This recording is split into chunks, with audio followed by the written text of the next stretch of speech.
이번에는 이제 우리 항문 수술 중에서 뭐 가장 대표적으로 이제 통증이 심하다고 알려져 있는 치액 근치술, 뭐 간단하게 하나 띄는 거 말고 이제 여러 개의 제거가 필요한 치액을 수술하는 치액 근치술 받고 나서 수술 후 관리에 대한 내용을 조금 설명을 좀 드리려고 합니다. 다 복합적이긴 한데요. 상처 관리, 배변 관리, 통증 관리 뭐 같이 돌아가는 겁니다. 그래서 그거에 대해서 최근에 이제 지금까지 나와 있던 이 치액절제술 수술 후 관리에 관련된 여러 논문들을 리뷰했던 논문이 있어서 그걸 제가 좀 보고 실제로 이제 제가 적용하고 있는 부분들을 조금 매칭을 해서 설명을 좀 드릴게요. 근데 이제 말씀드리기에 앞서서 치액 수술과 관련돼 있는 논문들이 근거가 높게 나오는 경우가 사실은 좀 어렵습니다. 왜냐면은 치액 모양도 환자들마다 다르기 때문에 수술이 다 다르겠죠. 그리고 배변이라고 하는 변수는 사실은 우리가 컨트롤할 수가 없잖아요. 그래서 배변의 변수가 워낙 크기 때문에 이제 어떤 논문이 나왔을 때 아주 근거가 강한 치료가 있다고 나오는 경우는 사실 별로 없어요. 그래서 이런 논문도 저희가 참고하지만 결국에는 제가 직접 경험했던 환자들의 그 회복 과정을 보면서 경험적으로 처방을 드리는 경우가 모든 외과 의사들이 다 공통적으로 하실 거예요. 그래서 어떤 병원에선 그 약을 주는데 어떤 병원은 안 주고 이런 부분들이 좀 있습니다. 그래서 그거를 좀 감안해서 들어주시면 되고요. 일단은 상처 관리를 말씀을 좀 드리면 항문 상처는 우리가 보통 다른 수술과 다른 게 오염이 너무 심하게 되겠죠? 변이 계속 나오니까. 그래서 이런 정형외과에서 하는 수술이나 성형외과에서 하는 수술, 뭐 흉부외과에서 하는 수술에 비해서 조금 수술 후 관리가 좀 변수가 많습니다. 왜냐하면 수술하고 깨끗하게 둘 수 있는 상처들은 뭐 감염이 심하게 생기지 않는 이상 거의 대부분 뭐 1, 2주 안에 다 아무는데 이 항문, 치액 수술은 항문에 상처가 있기 때문에 오래 걸려요. 뭐 이거를 뭐 아무리 노력을 하더라도 오래 걸립니다. 그래서 변을 보기 시작하게 되면 상처에 염증이 생겨요.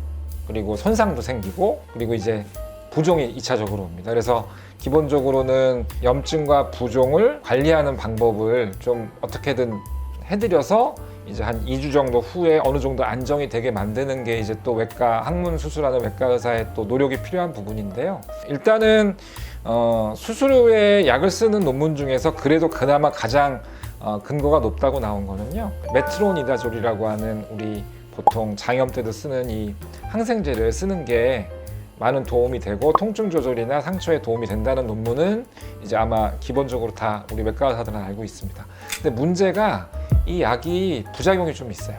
위장 쪽으로 막 토하거나 오심도 좀 심한 분도 있고 또 소변 색깔이 좀 진해진다거나 그러니까 좀 순한 약은 아니에요. 그래서 약을 아예 안 쓰시는 분도 있는데 보통은 이제 변에 의한 염증을 컨트롤하기 위해서는 보통은 이제 뭐 2알씩 하루 3번 먹는 거를 권유를 드리는데 너무 힘들어요. 그래서 개인적으로 저는 이제 환자분한테 그런 부작용이 있을 수 있는 걸 말씀을 좀 드리고 그래도 1알씩 하루 3번에서 보통 일주일에서 이제 외래에서 봤을 때 뭐 분비물이나 염증이 좀 심한 경우에는 2주까지 보통 씁니다. 그리고 중간에 조금 부작용이 너무 심한 분들은 환자분하고 상의해서 일단 끊는데 일단 첫 번째로는 염증은 어느 정도 빨리 자리 잡게 하기 위해서는 이제 항생제 치료가 필요하고 저는 이제 환자분하고 상의해서 그걸 적용을 좀 하고 있고요.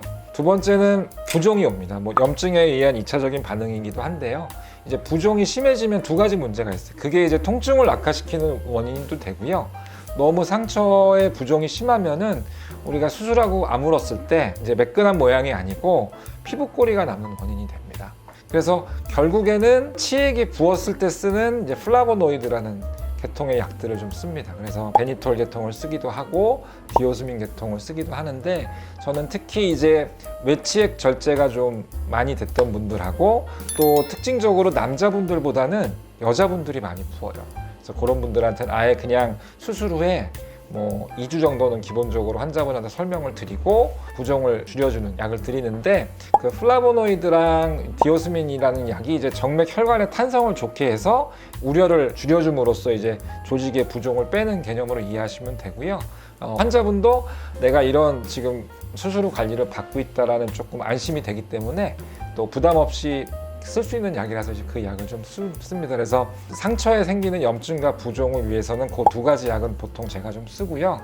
또 이제 수술하고 오신 분들이 바르는 거 없어요? 크림 없어요? 연고 없어요? 그런 분들 말씀들을 많이 하시는데 이것도 뭐 정해진 건 없습니다. 근데 저는 개인적으로는 수술하고 일주일간은 분비물이 많이 나오는데 그 상처에 너무 바로 연고를 덮어버리면은 진물이 나오는 거를 좀 방해하기도 하고 오히려 상처에 안 좋은 영향을 끼친다고 봐서 저는 보통은 이제 일주일 정도 수술 일주일까지는 크림이나 연고를 안 쓰고요. 이제 상처가 조금 안정이 되면 이제 그때부터 처방을 해드리는데요. 크림에는 보통은 이제 단일 제제가 있고 복합 제제가 있습니다. 그래서 보통은 단일 제제는 주로 부종을 가라앉히고 좀 항문에 느껴지는 불편감을 줄이는 성분으로 되어 있는 게 보통 단일 제제고요. 또 한 가지는 복합 제제는 국소 마취제 성분이 들어있고 이제 약간의 스테로이드와 또 항문의 불편감을 줄여주는 그런 성분들이 들어있기 때문에 보통 일주일 정도 후부터는 이제 처방을 좀 해드리고요. 또 한 가지 이제 그 니트로글리세린이 들어있는 상품명이긴 한데 이제 우리나라에 이거밖에 없기 때문에 이제 파사렉트란 연고도 항문이 너무 아파서 괄약근이 계속 긴장 상태가 오래되면은 통증을 더 악화시킵니다. 그래서 그거를 줄여주기 위해서 항문이 좀 타이트하거나 이런 분들한테는 이제 파사렉트 연고를 좀 처방을 좀 해드리고 있습니다. 어쨌든 연결이 되죠. 통증과 연결이 되지만 이제 상처를 위해서 쓸 수 있는 약이 그 정도 있다. 그렇게 이해를 좀 하시면 좋을 것 같아요.